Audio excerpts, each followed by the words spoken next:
talk about particularly the beginning of English literature uh, and the history of English literature. I want to talk about the evolution of English language. Another thing is that we will discuss Anglo-Saxon period in this video lecture. Okay, that is the first age, and I want to talk about the beginning of English language, how English language is established in Britain. Uh, Remember the one thing that Michel Foucault, who is one of the French philosopher, historian, and one of the greatest, you can say, a modern writer, who has written a book called The History of Sexuality. He has, he has given a concept of power and literature. Power and literature means that power and literature are interconnected. Whoever is in power, uh, they will impose their literature. For example, in India, in ancient time, what happens? You have the Brahmins who were very dominant. So Sanskrit was the official language of India. Then in India, what happens? The Persians, they they have invaded India, and Persian language become the official language of India. Then you have Britishers who started to rule over India, and at the time English become the language, official language, or you can say the ruling class language in India. So the point is that there is a connection between power and literature. So this is a concept given by Michel Foucault, and you uh, particularly know that if you have a power, for example, America is a superpower now, and that is why the world is influenced by the American culture, American codes, and American traditions. For example, we are wearing jeans, we are eating foods like pizza. So that is, you can say, drinking like Coke and Pepsi. These are the products of America. So that is how you can say that power and knowledge is related. So whoever will be in power, they will impose their language, and definitely they will try to spread their literature also. Okay. Uh, so yes, Foucault is also famous for one of the concept that is of panopticism. Panopticism is the idea that somebody is watching you. Someone is watching you. For example, you have the concept of Big Boss. In the Big Boss, the one line is very famous that Big Boss is watching on you.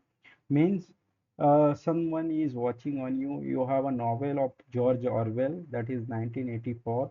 In 1984, what happens? Particularly, there is a one line that Big Boss is watching on you. So that is the concept of panopticism. Panopticism means somebody is observing you, watching you. Like તમે Facebook છે, for example, you are using Facebook, Instagram, and you are searching something, or you are searching something on Google. For example, you are searching any product on Google, then you will find that you will see the advertisement related to that product.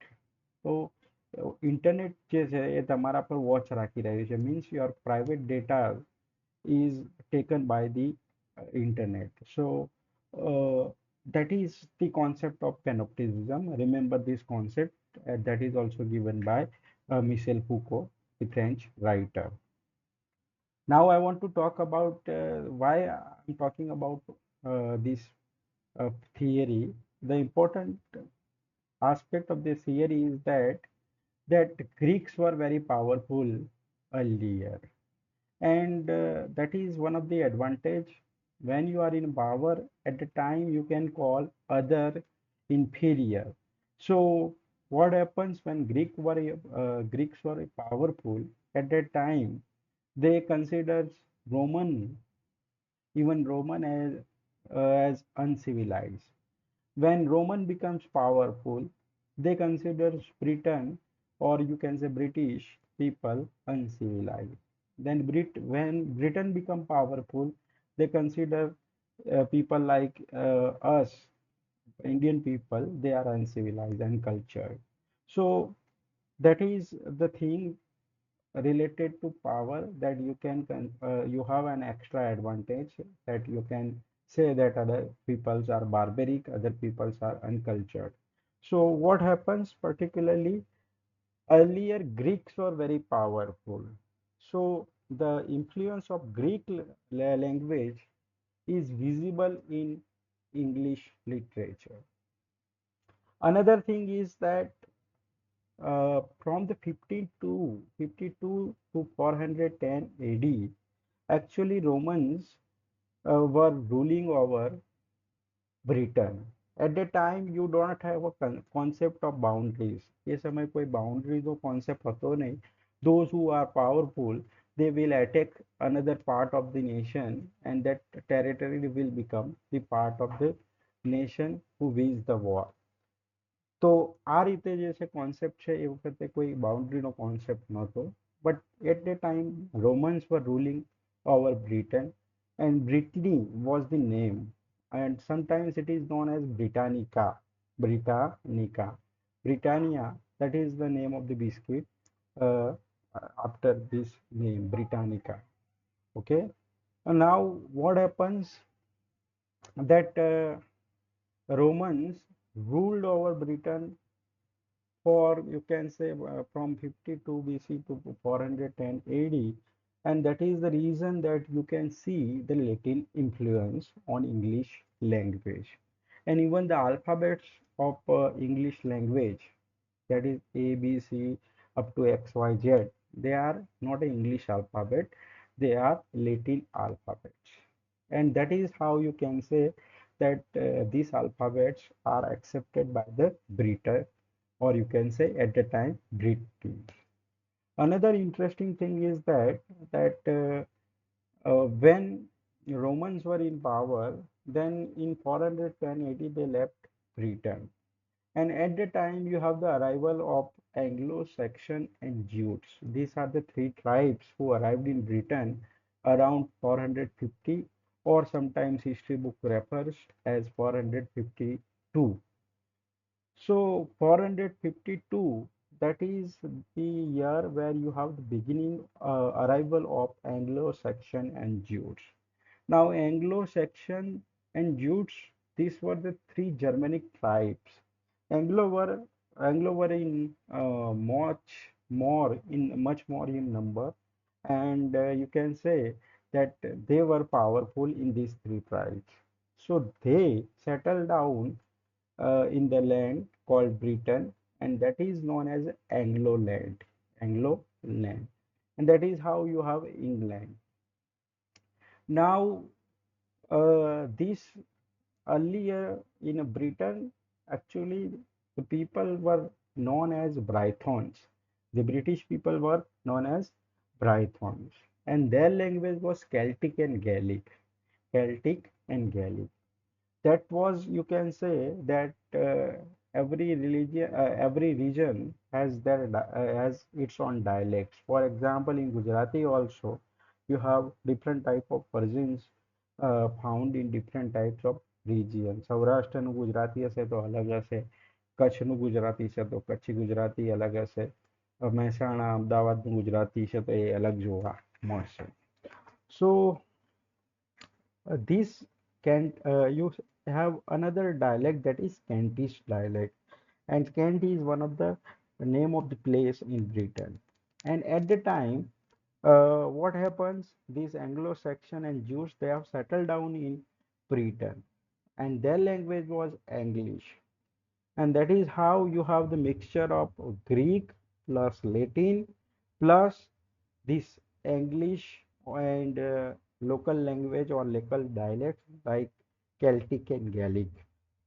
So in the 5th century, this is the question which was asked in the Ignat exam, that in which century German tribes arrived in England. So the answer is 5th century. Then sometimes they ask that name the three tribes which arrived in England in 5th century. તો એ વખતે answer તમારો આવશે Anglo Saxon and Jutes. Okay. Now what happens? Let us see. This is the literary map of England. England is a very small nation.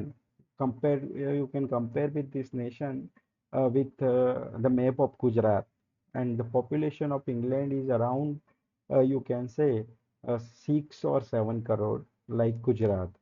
So it is an island, and I want to talk about the Anglo-Saxon period. That is generally the period Anglo-Saxon and Anglo-Norman, which is known as the Old English period, or sometimes it is referred as the dark period of English literature. Dark period means that nothing is written during this period. Yes, there are some texts written in Latin language, Greek language, or you can say in a French language, and some are the texts which are written in English language. But no literature is important, important in the sense for the NET exam, of point of view of NET exam. So you have particularly you can avoid this Anglo-Saxon and Anglo-Norman period when you are preparing. But just remember some important dates and important aspects which has been asked in NET exam. For example, as I've told you that the period of Anglo-Saxon is 450 to 1066. 450 to 1066. Then I want to tell you some important dates. You have 410 where Roman legions leaves Britain. मतलब 410 નું જે વર્ષ છે એમાં જે Roman જે છે rulers છે, they have particular left, you can say, Britain. Then you have particularly 450, that is Anglo-Saxon invasion from Germanic region. Yes, please turn off your mic, Jagdapi.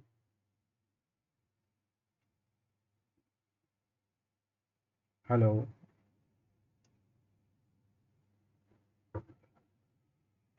Uh, yes, I want to talk. Turn off your mic, please. Yeah.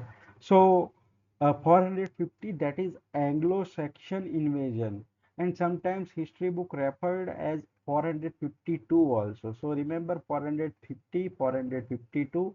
That is both are the answers are correct. Then you have 590. 590 વર્ષ છે યાદ રાખવાનું છે તમારે. That is the year where Canterbury Christian Church was established. Okay, or you can say Christian mission was established. Then you have the year 597. 597 એમાં તમને પ્રશ્ન પૂછાયેલો છે. તો in 597 you have the arrival of Saint Augustine. Saint Augustine, and Saint Augustine is famous for his book The Confession. Confession. Remember these 2 points. In 597 you have the arrival of Saint Augustine, and Saint Augustine, particularly, you can say that he has spread Christianity in European countries. Then you have the year 793 to 795, where you have the Viking invasion. Viking series is available on Netflix. You can watch that. That is a wonderful series where you will get an idea about Britain and Germanic tribes and the culture of Britain at that time. Okay, and you will get an idea at the time the people were pagan. Pagan in the sense, pagan is the word which means that they believes in multiple gods. For example, Hindus are pagan because they believe in multiple gods. Christianity and Muslims, they are believe in only one God, so they are not pagan. So remember their thing. Then you have the year 802, 802.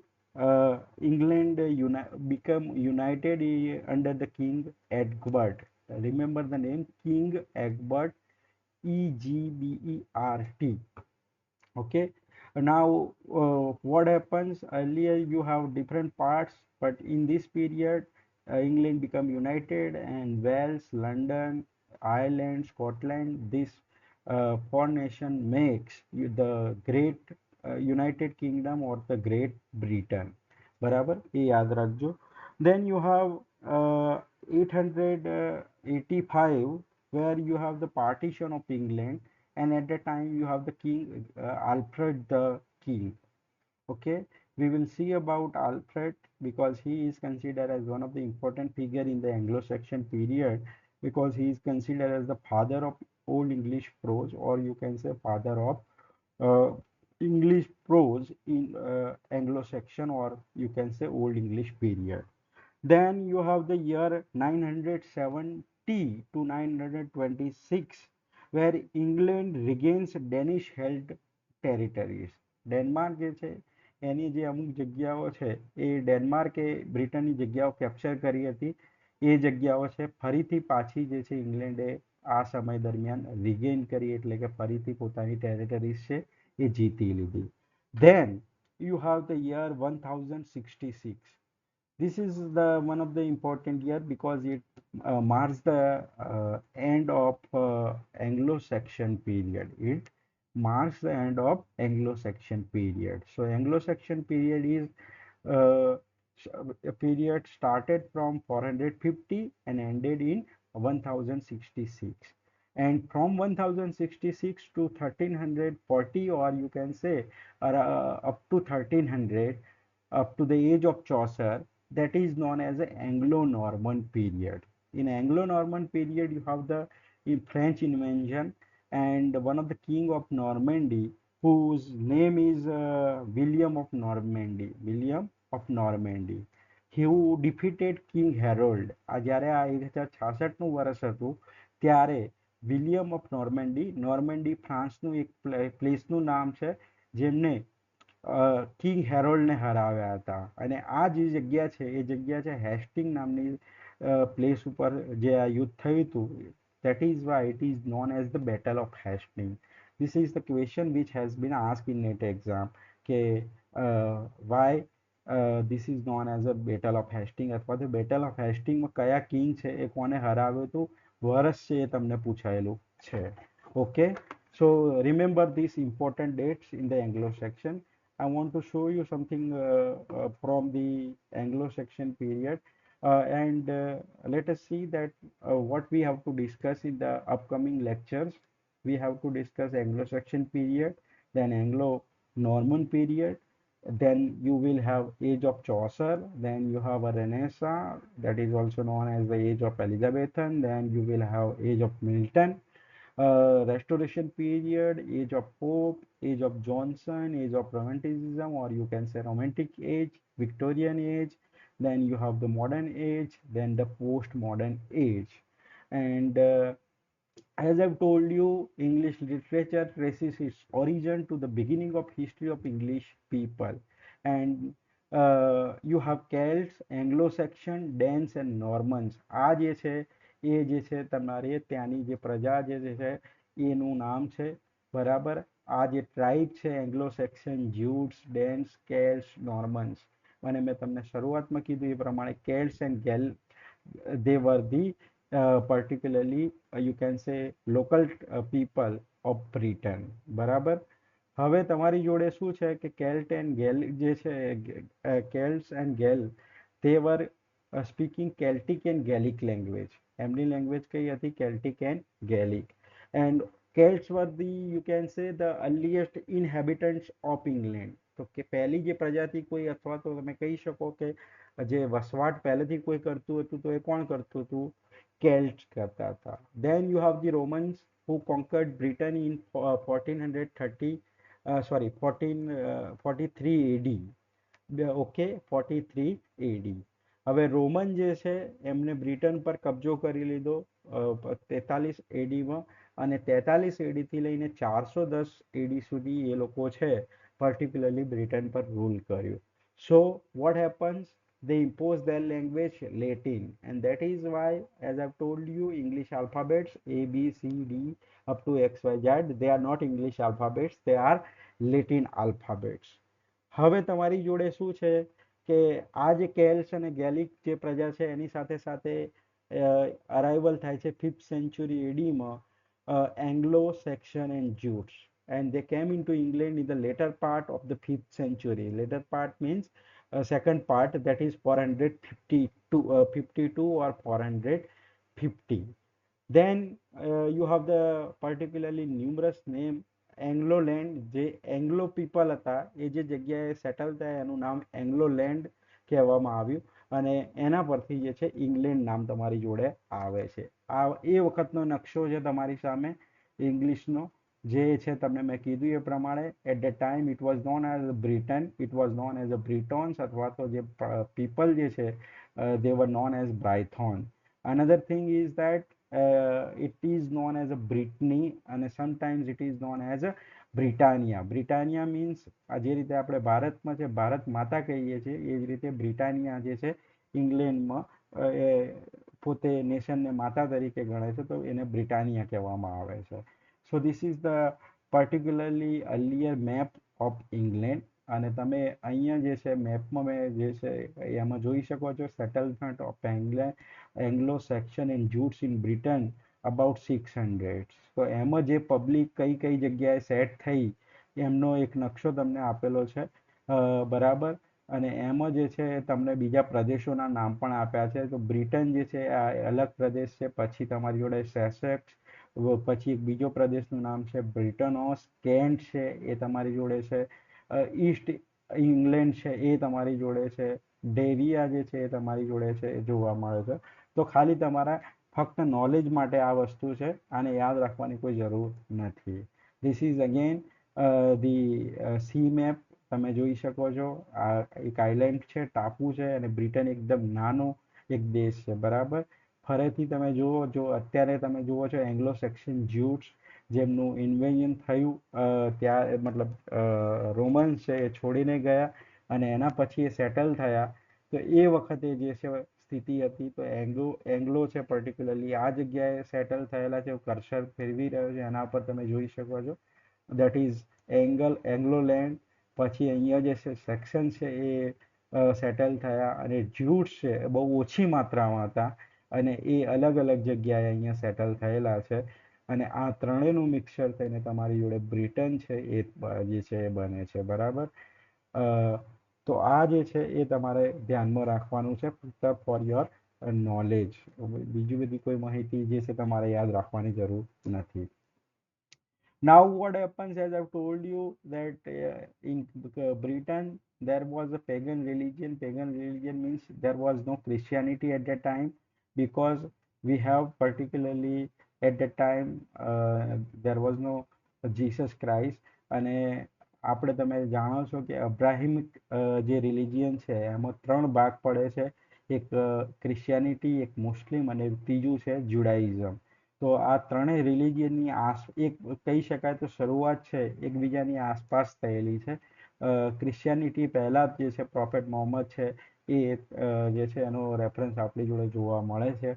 તો આ જે છે ત્રણ religion તમે કહી શકો કે 7મી 8મી સદીમાં છે એનો ફેલાવો થયો. પણ બ્રિટનમાં ક્રિશ્ચિયાનિટીનો ફેલાવો કરનાર કોણ હતું? સેન્ટ ઓગસ્ટીન.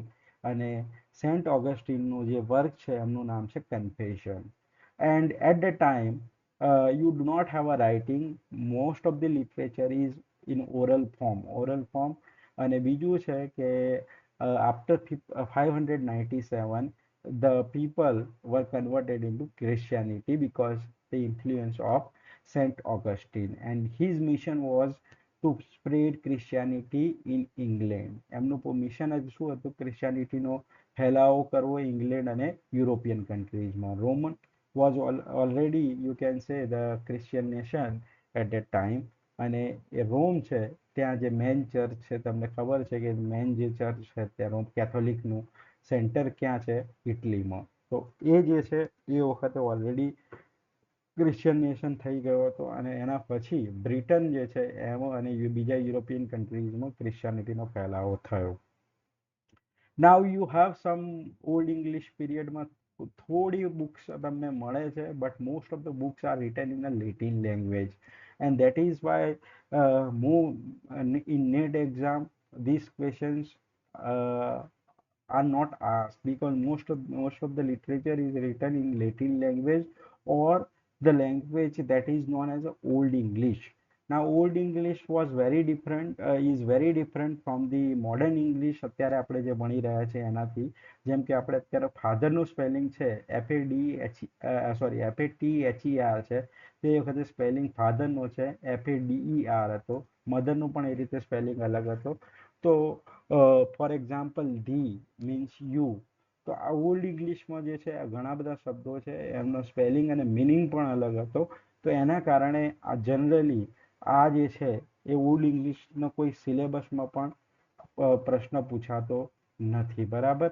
બીજું કે મેં તમને કીધું એ પ્રમાણે અમુક ટેક્સ અવેલેબલ છે, that is Y some text gives the history, or because of that text we come to know about the old English period and some important writers, and that is why some texts are important from the NEET point of view. મતલબ તમારે ફક્ત છે એમના title અને writer જે છે એમના નામ જ યાદ રાખવાના છે, ડિટેલમાં તમારે વાંચવાની કોઈ જરૂર નથી.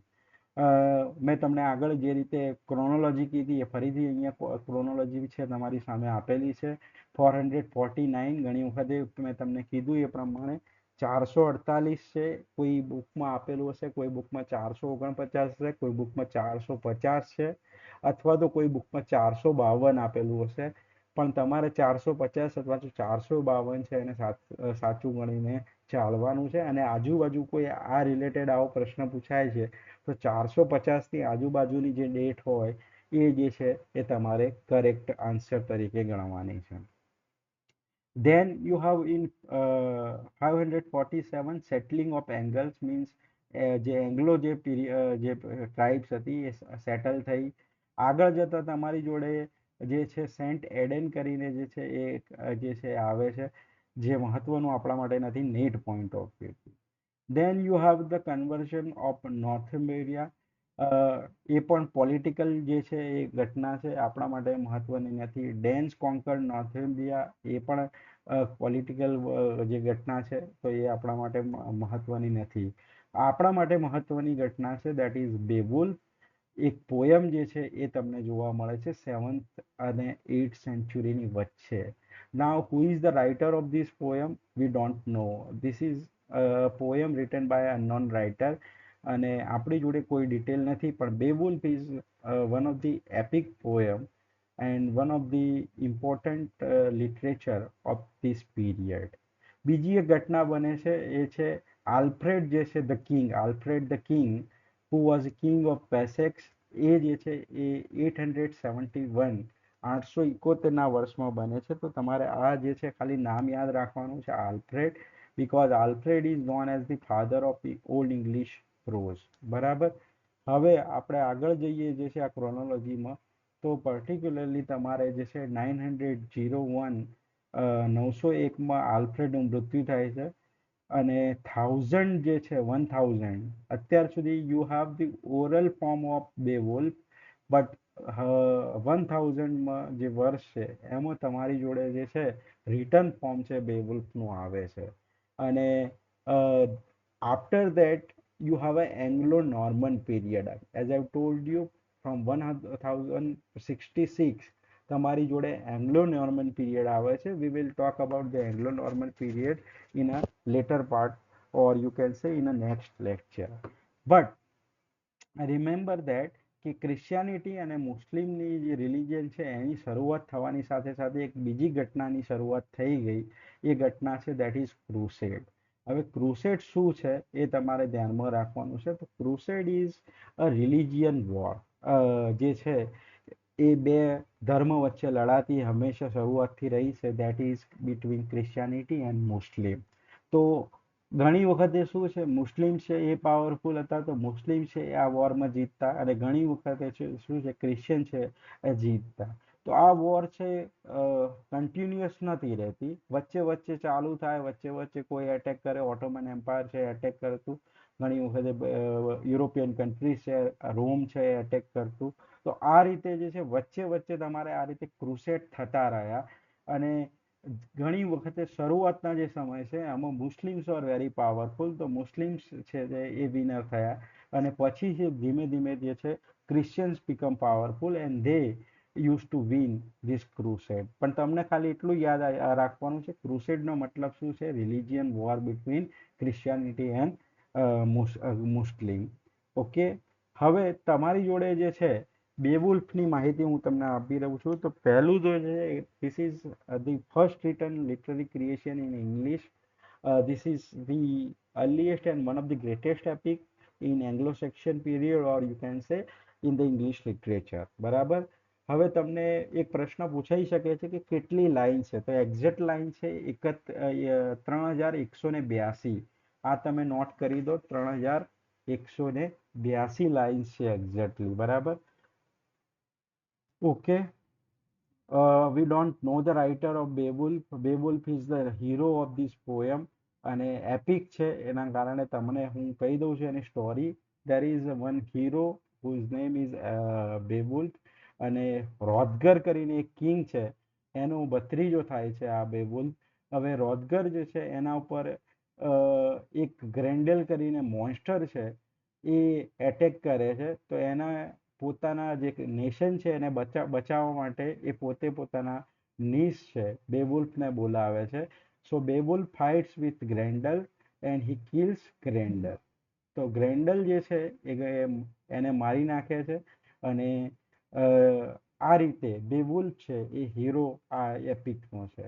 But what happens, Grendel's mothers who is mention as a monster, એ જે છે એ શું છે કે બદલો લેવા માટે ફરીથી આવે છે.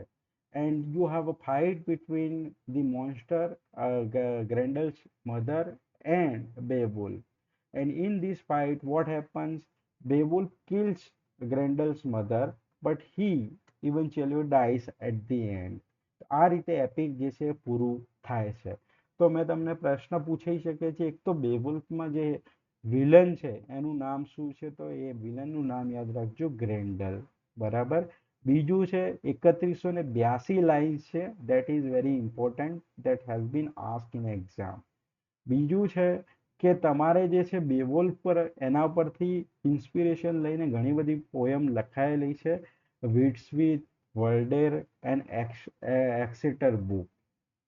In a modern sense, Beowulf is very important from the point of view that J.R. Tolkien, one of the greatest writer and modern critic, who has given a lecture series on Beowulf. તો તમને કોઈ એવો પ્રશ્ન પૂછે, who is the best critic on Beowulf, તો કોણ છે? J.R.R. ટોલ્કીન. એ નામ યાદ રાખજો. ટોલ્કીનનો સ્પેલિંગ છે TOLKIENS. બરાબર. બીજું છે મોડર્ન રાઇટરમાં એક છે સેમ્યુઅલ્સ હેની, SEAMUNUSHEANY. સેમ્યુઅલ્સ હેની કરીને મોડર્ન રાઇટર છે, who is a Nobel laureate from Ireland. એમને જે છે બેવુલ્ફ છે એનું ટ્રાન્સલેશન કરેલું છે મોડર્ન ઇંગ્લિશમાં. તો આ તમને પ્રશ્ન પણ પૂછાયેલો છે, તો that is very important from the net exam point of view. બીજું છે તમને ઘણા બીજા બધા વર્ક જોવા મળે છે, અને એક રાઇટર છે એનું નામ છે Caedmon. Now Caedmon is known as the father of old English poetry. Remember, old English પોએટ્રીના ફાધર કોણ છે? કેડમન.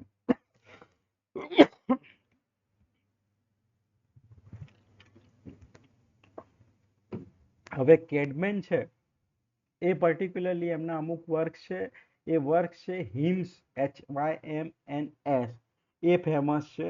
અને એમાં જે છે એ પર્ટિક્યુલરલી ઘણી બધી પોયમ છે પણ તમારે એમાંથી કોઈ પ્રશ્ન પૂછાયેલો નથી. But just you have to remember that Caedmon is one of the a poet and one of the writer of the Anglo-Saxon period, and he is known as the father of old English poetry. જો father of English poetry પ્રશ્ન પૂછવામાં આવે તો કોણ આવશે? ચોસર. પણ તમને father of old English કહેવામાં આવે poetry તો તમારો જવાબ આવશે કેડમેન. Remember that. Then you have another poet. Just a minute. You have another poet who is known as Sign Wolf or Sine Wolf. Now it is known as a Sign Wolf because at the end of his poetry, his sign is found. તો એમની જે poem છે એની અંતે sign છે એમની મળે છે, તો એના કારણે આપણે પોએટનું નામ આપી દીધું છે Cynewulf. We don't know the real name of the poet, but આપણે આ રીતે સાઇન વોલ્ફ છે નામ આપી દીધું છે, બરાબર. અને એમની જે પોયમ છે એમાં the dream of the rood, ટ્યુરિથ, આ બધી ઇમ્પોર્ટન્ટ પોયમ્સ છે. હવે હિસ્ટ્રી પ્રમાણે આમાંથી પણ કોઈ પ્રશ્ન પૂછાયેલા નથી, but just remember this writer Cynewulf, બરાબર. તમને એકાદો ક્રોનોલોજીકલ ઓર્ડરમાં પ્રશ્ન પૂછે અથવા તો કોઈ ગ્રુપ છે એ આપી દેવામાં આવે કે કેડમન, સાઇન વુલ્ફ, દેન તમને બીજો કોઈ રાઇટર આપી દેવામાં આવે વનરેબલ બીડ, તો તમને ખબર હોવી જોઈએ કે આ ગ્રુપ છે એ ઓલ્ડ ઇંગ્લિશ પોએટ્રી અથવા તો એંગ્લો સેક્શન જે છે એજના પોએટ્સ છે, એ તમારે યાદ રાખવાનું છે. પછી જે છે તો તમારે યાદ રાખવાનું છે બીજું એ વસ્તુ છે કે most of the literature is written in elegy form. Elegy form એટલે શું છે? લેમેન્ટેશન જે હોય એ તમને જોવા મળે છે. જેમ કે વાઇફ્સ મેસેજ, દેન ડિયોર, લેમેન્ટ ઓફ ડિયોર, બીજું છે હસબન્ડ્સ રિપ્લાય. આ બધી જે પોયમ છે એ શું છે? એલિજી ફોર્મમાં લખવાઈ છે. એટલે કે તમે કહી શકો કે વાઇફ્સ છે લેમેન્ટ એટલે કે હસબન્ડ દૂર છે તો એના કારણે એ છે એમની યાદમાં પોયમ લખે છે. પછી હસબન્ડ છે એનો રિપ્લાય આપે છે. પછી તમારી જોડે ધ સી ફેરર કરીને છે, ધ વન્ડરર કરીને એક પોયમ છે. તો આ બધી જ પોયમ છે એ એલેજિક ટોન જોવા મળે છે. તો તમને એક જનરલ પ્રશ્ન પૂછાયેલો છે કે most of the literature of Anglo section is found in a which form, તો એ વખતે તમારે યાદ રાખવાનું છે એલેજી. અને બીજું એક છે જે જોનરા જે છે એ ફેમસ છે આ સમય દરમિયાનનું, that is romance. ROMANCE. Now romance is what? Romance means particularly the story where hero goes you can say hero goes for adventures and he struggles a lot, and the end of the struggle he gets heroine. જે રીતે Bollywood movie છે એમાં શરૂઆત આપણે હોય છે કે hero હિરોઈનને મેળવવા માટે ઘણા બધા જે છે સ્ટ્રગલમાંથી પાસ થાય, એ રીતે રોમાન્સ છે એ એક જોનરા છે લિટરેચરનું. તો તમને બીજો એક પ્રશ્ન પૂછાઈ શકે છે, બંને આ રીતે પ્રશ્ન પૂછાયેલા છે કે ભાઈ એંગ્લો સેક્શન પીરિયડ છે એનું જે લિટરેચર છે સૌથી વધારે કયા ફોર્મમાં જોવા મળે છે? તો એક તો એલિજી અને બીજું છે રોમાન્સ. Remember this thing. બીજું છે કે આ સમયના જે પોએમ છે અથવા તો પોએટ્રી છે that is made by verbosity, high sounding words અને લોંગ વોવેલ્સ છે એના ઉપર વધારે ફોકસ આપવામાં આવેલું છે. આ ટેકનિકલ પોઈન્ટ ઓફ વ્યૂ છે, તમારા એક્ઝામ પોઈન્ટ ઓફ વ્યૂથી કંઈ મહત્વનું નથી. બીજું છે ચીયરલેસ ગ્લૂમ, દેટ ઇઝ મીન્સ એલિજી, બરાબર. એક પ્રકારનું શું છે? નિરાશાજનક વાતાવરણ છે તમને જોવા મળે છે. અને બીજું છે કે monotonous and artificial versification due to excessive use of alliteration. તમને એક આ પ્રશ્ન પૂછાયેલો છે કે સૌથી વધારે રિપીટેશન ઓફ વર્ડ્સ છે એ જોવા મળે છે. તો રિપીટેશન ઓફ વર્ડ્સ અથવા તો સાઉન્ડનું જે રિપીટેશન હોય, જેમ કે કોઈ પોયમ હોય તો એમાં એસ એસ એસ શબ્દ વારંવાર આવતો હોય, સાઉન્ડ છે વારંવાર આવતો હોય, તો એ જે છે એંગ્લો સેક્શન પોએટ્રીમાં સૌથી વધારે જોવા મળે છે. તો એ રિપીટેશન ઓફ વર્ડ્સ અથવા તો સાઉન્ડ છે એને શું કહેવામાં આવે છે ટેકનિકલ ભાષામાં? એલિટરેશન. તો આ જે તમને પૂછવામાં આવ્યું છે કે ભાઈ જે વર્ક છે એમાં શું જોવા મળે છે તો એલિટરેશન જે છે એ વધારે જોવા મળે છે, રિપીટેશન ઓફ સાઉન્ડ. બીજું છે તમારી જોડે એંગ્લો સેક્શન, આપણે પોએટ્રીની વાત કરીએ તો બેવોલ્ફ છે, કેડવેન છે, એ મહત્વના રાઇટર છે. એના સિવાય પ્રોઝમાં એક મહત્વના રાઇટર છે, that is Bede, Bede, Bede, and sometimes he is known as Venerable Bede, Venerable, બરાબર. તો એમની એક બુક છે જે તમને નેટની એક્ઝામમાં અને જીસેટની એક્ઝામમાં પૂછાઈ છે, એનું નામ છે ecclesiastic history of English race. Ecclesiastic history of the English race. હવે ecclesiastic history of the English race છે એ આપણા માટે કેમ ઇમ્પોર્ટન્ટ બની રહે છે, કારણ કે આ જે રાઇટર છે કેડમેન અથવા તો કિંગ આલ્ફ્રેડ, બધાનો મેન્શન જે છે આ બુકમાં જોવા મળે છે, ecclesiastic history of the English race. તો આ જે બુક છે એના રાઇટરનું નામ છે Bede, and actually this is a book written in a Latin language. તો આ યાદ રાખજો, બરાબર. હવે બીજી વસ્તુ જે છે, એક બીજા પ્રોઝ રાઇટર છે જેનું નામ છે એલ્ડહમ, અને એ જે છે એ વખતે બિશપ ઓફ સરબોન હતા, અને એમનું જે છે પર્ટિક્યુલરલી એક વર્ક છે એનું નામ છે પ્રેઝિસ ઓફ વર્જિનિટી. પ્રેઝિસ ઓફ વર્જિનિટી આ પણ વર્ક છે એ લખવામાં આવ્યું છે લેટિન લેંગ્વેજમાં.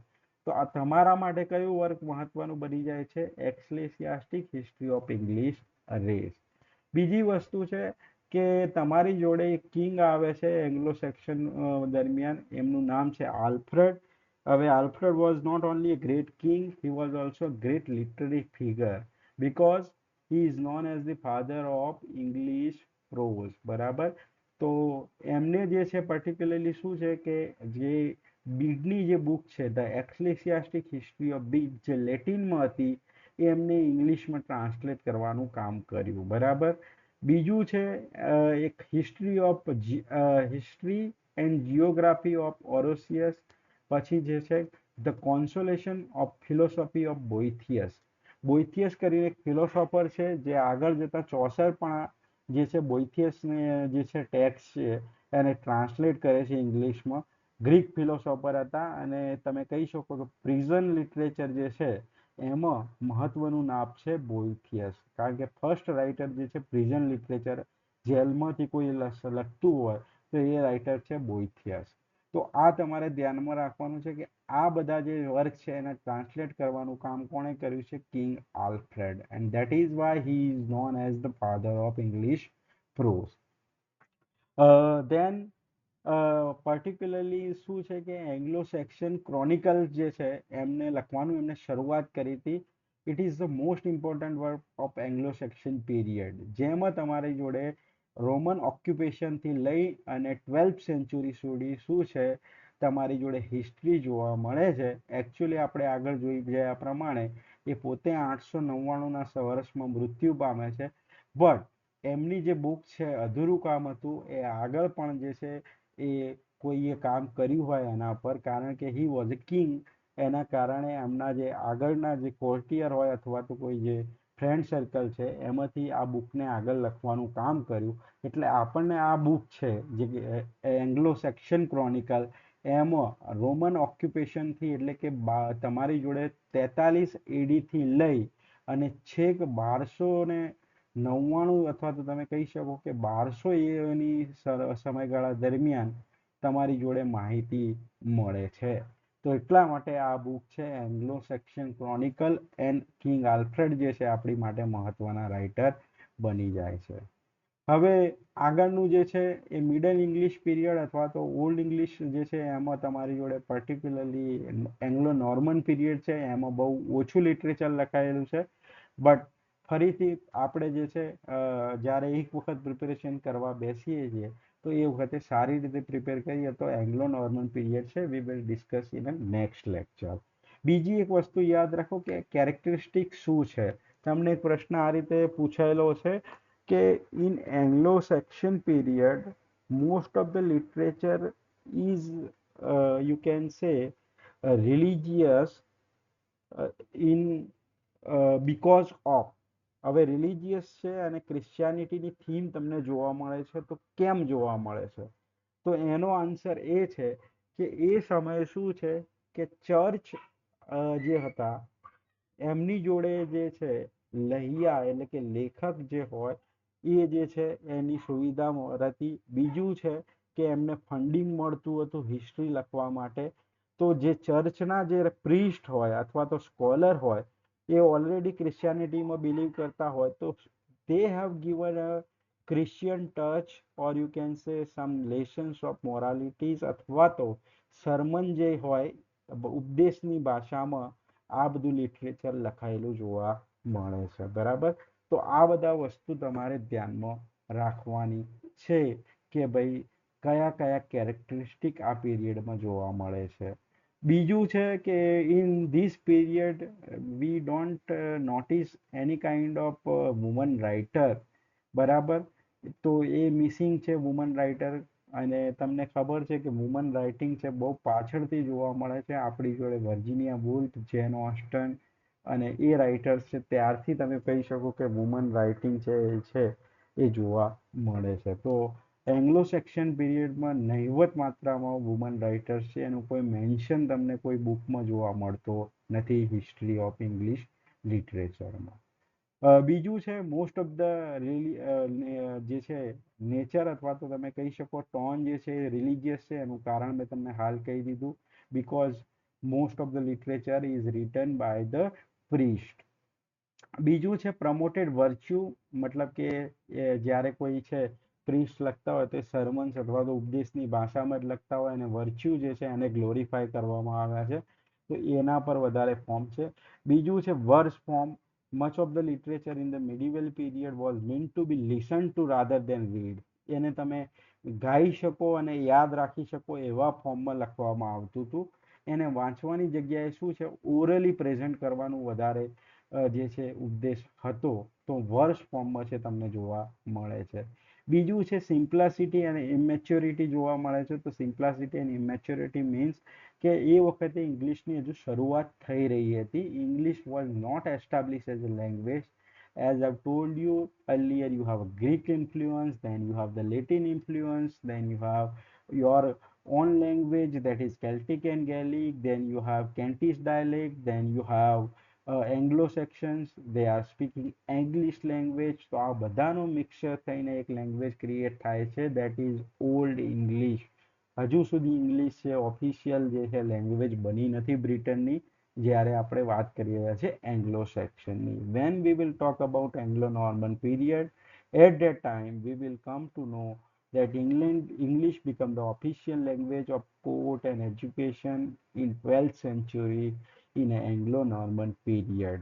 પછી જે છે you will see that in the age of Chaucer you have the beginning of proper English literature. Even in the work of Chaucer, for example, you have the Canterbury Tales. More than 68 percentage words are from either Greek, Latin or you can say French literature. કેન્ટરબરી જે tales છે જેને આપણે ઇંગ્લિશનું મહત્વનું work કહીએ છીએ, first work કહી શકાય, એ રીતે ગ્રેટ વર્ક કહી શકાય, તો એના 68% શબ્દો જે છે એ ઇંગ્લિશના નથી, ફ્રેન્ચ, ગ્રીક અથવા તો લેટિનમાંથી લેવામાં આવ્યા છે. You have this beginning of standard English or you can say modern English from William Shakespeare. Then you have John Milton who has introduced a lot of words in English literature because of his one of the epic that is Paradise Lost. તો આ રીતે English ધીરે ધીરે ધીરે ધીરે આગળ આપણે જઈશું એંગ્લો નોર્મન પીરિયડમાં, તો તમને આઈડિયા આવશે કે એંગ્લો નોર્મનમાં છે ઓફિશિયલ લેંગ્વેજ બને છે. હજુ સુધી ઇંગ્લિશ છે એંગ્લો સેક્શન પીરિયડમાં તમને કહી શકાય કે પર્ટિક્યુલરલી એ જે છે એ લેંગ્વેજ તમારી જે છે એ ઓફિશિયલ લેંગ્વેજ નથી. બરાબર, અથવા તો એ લેંગ્વેજ એસ્ટાબ્લિશ છે એ થયેલી નથી. હવે આના જે છે એંગ્લો સેક્શનના જે ઇમ્પોર્ટન્ટ ક્વેશ્ચન્સ છે એ મેં તમારે ઓલરેડી વિડીયો બનાવેલો છે આના પર એંગ્લો સેક્શન લિટરેચરનો. I will share in this group. તો એ છે તમે ખાલી એટલા 25 ક્વેશ્ચન છે એ જોઈ લેશો તો તમારે બીજા જે છે એંગ્લો સેક્શનમાં જવાની કોઈ જરૂર નથી, બીજી કોઈ ડિટેલ વાંચવાની જરૂર નથી. અને મેં તમને જે પણ પ્રશ્ન પૂછાયા છે એ જનરલી બધા જ કવર કરી લીધા છે એંગ્લો સેક્શન પીરિયડમાં. Still you have any question, you have any doubt, you want to ask, then you can ask me right now. Okay, કોઈ પ્રશ્ન હોય તો તમે મને પૂછી શકો છો અત્યારે, કોઈ ડાઉટ હોય તો. બરાબર, let me know that if you do not have any question, then let's call it a day. Okay, chat બોક્સમાં તમે મને જણાવો અથવા તો તમારો માઇક છે ટર્ન અપ કરીને કહી શકો છો કોઈ ક્વેશ્ચન છે એગ્લો સેક્શન પીરિયડમાંથી તમારી જોડે.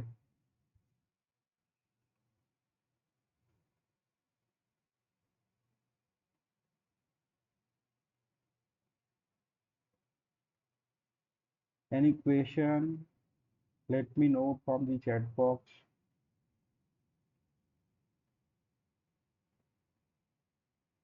ટાઈમિંગ કયો ટાઈમિંગ કરીશું?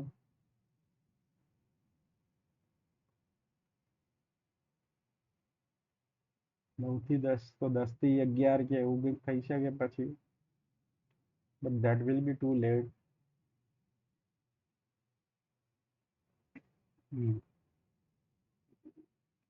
Okay, let me see. હા, કાલે થઈ શકે છે, સન્ડે છે તો નો પ્રોબ્લેમ.